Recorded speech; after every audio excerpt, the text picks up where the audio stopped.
شكرا. جمال بالرجاء الامين العام لحزب النهج الديمقراطي العمالي.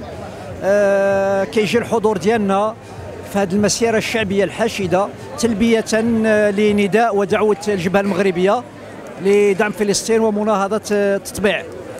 اليوم كنخرجوا وكيخرج الشعب المغربي باش نجدوا التضامن ديالنا مع الشعب الفلسطيني والمقاومه الوطنيه الفلسطينيه اللي صامده هذه سنتين منذ انطلاق طوفان الأقصى في 7 أكتوبر 2023، واليوم هذه الذكرى يعني الثانية ديال طوفان الأقصى. قلت المقاومة اللي صمدت رغم يعني حرب الإبادة الإجرامية اللي كيشنها الكيان الصهيوني ضد الشعب الفلسطيني بدعم ومشاركة يعني مفضوحة من طرف الولايات المتحدة الأمريكية والحلفاء ديالها، وكذلك عجز وصمت المنتظم الدولي وخيانة وتواطؤ بل ومشاركة يعني الأنظمة العربية خصوصا المطبعة. كذلك جينا باش نطالبوا بوقف هذه الحرب يعني الإجرامية وفك الحصار على الشعب الفلسطيني وإدخال المساعدات ومختلف حاجيات الشعب الفلسطيني.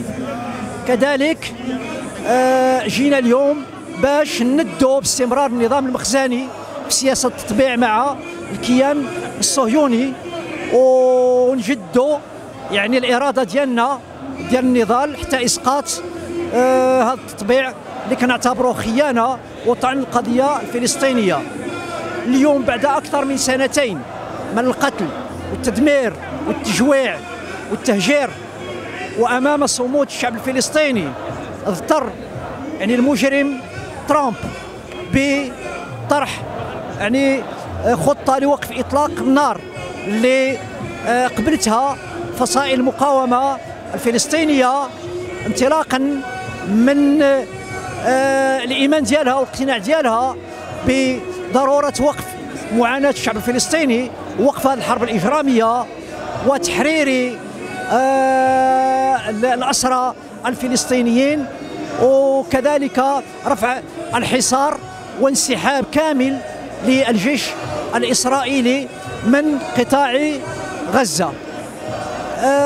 المقاومة هذه لحظة من جديدة في تاريخ المقاومة اللي أكيد أنها ماشي سهلة، أنها صعيبة وكتفرض يعني المزيد من وحدة الصف الفلسطيني على قاعدة يعني الأهداف الوطنية الفلسطينية في عودة اللاجئين وتقرير المصير وبناء الدولة الوطنية الديمقراطية على كامل فلسطين وعاصمتها القدس.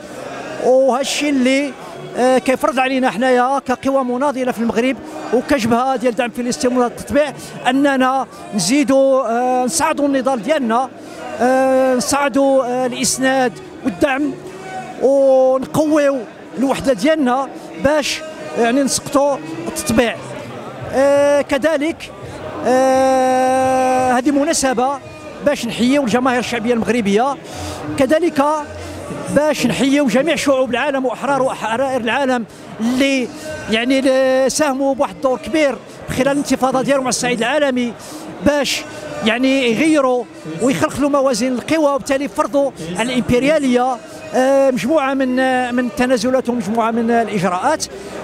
وبالمناسبة كذلك كان اليوم كنطالبوا بإطلاق سراح يعني المختطفين والمحتجزين المغاربة وكذلك الأحرار وحرائر العالم اللي محتجزين عند الكيان الصهيوني وبالعودة ديالهم للبلدان ديالهم فورا. كذلك بهذه المناسبة كان نحييو بحرارة الشباب اللي حاضرين في التظاهرة بقوة وكذلك النساء، وتحية كبيرة للجيل زاد، هذا الجيل اللي الآن كي يعني يخلق وكيبني كيكتب واحد الصفحة جديدة في التاريخ النضالي ديال الشعب المغربي من أجل الحرية والكرامة والعدالة الاجتماعية والمساواة.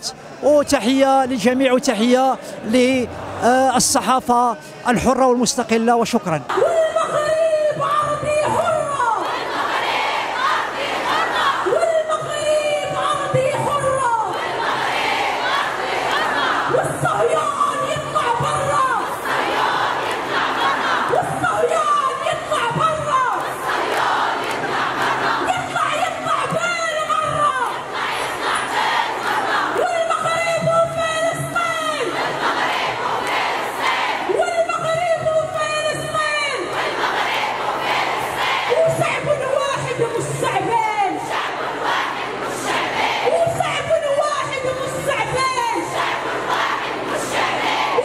احنا هنا اليوم في هذه المسيره الشعبيه اللي منظمها الجبهه المغربيه لدعم فلسطين ومناهضه التطبيع بالمناسبه ديال الذكرى الثانيه ديال طوفان الاقصى.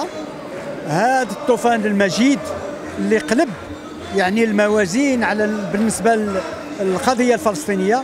القضيه الفلسطينيه كانت بدات كتنسى، وكان باغيو يقبروها القضيه الفلسطينيه وباغيين يدخلوها في ذاك المخططات ديالهم ديال الشرق الاوسط الجديد.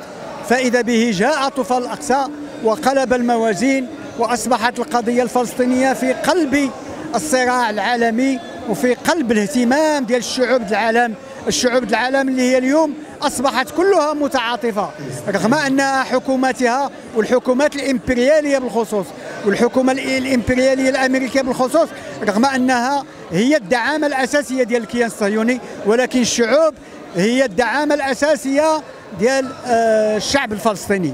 اذا هذا الطوفان الاقصى المجيد احنا هنا اليوم كذلك، ويغيب عنا جوج ديال الرفاق ديالنا بالاساس، الرفيق سيون عسيدون وما وقع له يعني في منزله يعني من اعتداء عليه. هذا الاعتداء اللي ادى الان هو الان يوجد في غيبوبه منذ حوالي شهرين، ونتمنى له الشفاء العاجل.